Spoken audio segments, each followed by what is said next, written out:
The first time Natalie Morgan saw the crimson reflection of fire on wet asphalt, she knew her life had just been set on a collision course. The fire devoured her family's small diner, the one her father had built from the ground up 32 years ago.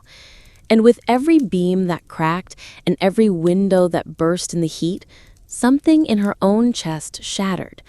She stood there in the cold drizzle, the acrid scent of smoke mingling with the metallic taste of betrayal, watching firefighters scramble in a battle they'd already lost. The police told her it was probably electrical, but Natalie wasn't naive. She'd seen the man just hours earlier, Brent Calder, leaning casually against his black SUV across the street, his eyes locked on hers with a look that said he knew something she didn't. Brent was the owner of the slick chrome and glass monstrosity of a restaurant that had opened 2 blocks away, stealing half their business in a month. He'd made her an offer to buy the diner, cheap. She'd laughed in his face. Now her family's livelihood was ash. Her mother cried quietly that night, her father sat in silence with a bottle of whiskey, and Natalie's brother Jack swore vengeance in the heat of the moment. But by morning, he was gone, back to his job in another city.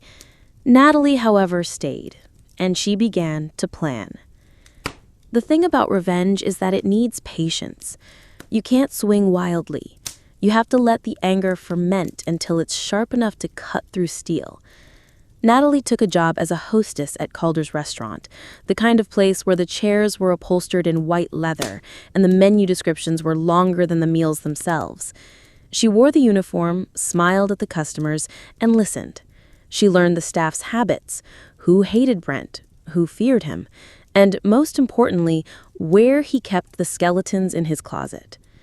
The Calder empire wasn't built on culinary genius. It thrived on exploitation. Brent paid off health inspectors, intimidated suppliers, and used the cheapest possible ingredients, masking them with clever presentation.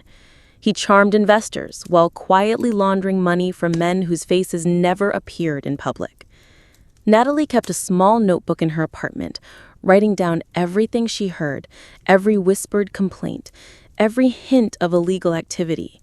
She didn't know yet exactly how she'd use it, but she knew she'd need it all. Months passed. Natalie became invisible to Brent. She was just the hostess, the one who made the rich customers feel important. And in that invisibility, she found power. She caught the head chef sneaking expensive wine bottles out the back door. She found receipts for meat deliveries that never arrived. She overheard Brent arguing with a man named Darius about shipment delays and cover stories. Her first move was small, but effective. An anonymous tip to the local food safety authority, leading to a surprise inspection.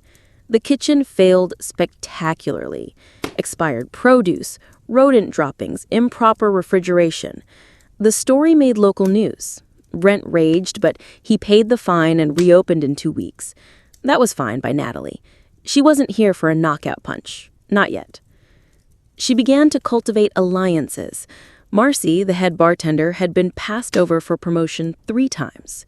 Tony, the sous chef, knew Brent had stolen his recipe book and passed the dishes off as his own. She fed them just enough encouragement to make them feel seen, trusted. When she finally revealed her plan to destroy Brent financially, legally, and socially, they didn't even hesitate. The break came on a rainy Tuesday night. Natalie had been organizing table reservations when she overheard Brent in his office, his voice low but tense. "The next shipment comes in Friday. Cash only, no paperwork. Got it?" She stayed late that night, pretending to count receipts. And when Brent left, she slipped into his office.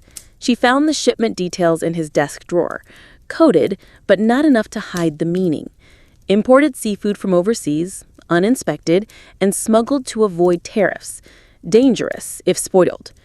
She photographed everything, sent it to a contact she'd cultivated at the local newspaper, and waited. The article hit like a bomb. Health officials shut the place down for investigation, and Brent's investors began to call, furious. But Brent was slippery. He made statements about misunderstandings and competitor sabotage, and within a month, he was already talking about reopening. That's when Natalie went for the jugular. She knew about Darius now, the quiet man with the heavy rings, the one Brent owed money to. She found him at a bar downtown, slid into the booth across from him, and told him exactly how much Brent had been hiding. She gave him bank transfer records, loan agreements, proof of offshore accounts, all stolen during late-night office raids. Darius listened without expression, but she could see in his eyes that she'd lit a fuse. 2 weeks later, Brent Calder disappeared. The police said nothing. The restaurant closed permanently. Rumors swirled. Some said he fled the country. Others whispered about a body in the river. Natalie never asked questions.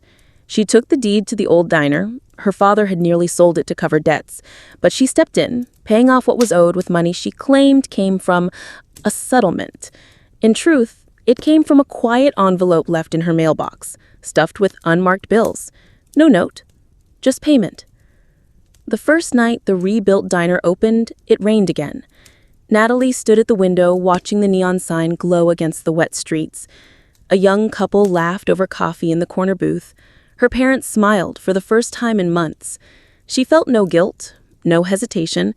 Some people believe revenge leaves you empty, but for Natalie Morgan, standing in the soft hum of her family's diner, it didn't feel like emptiness at all.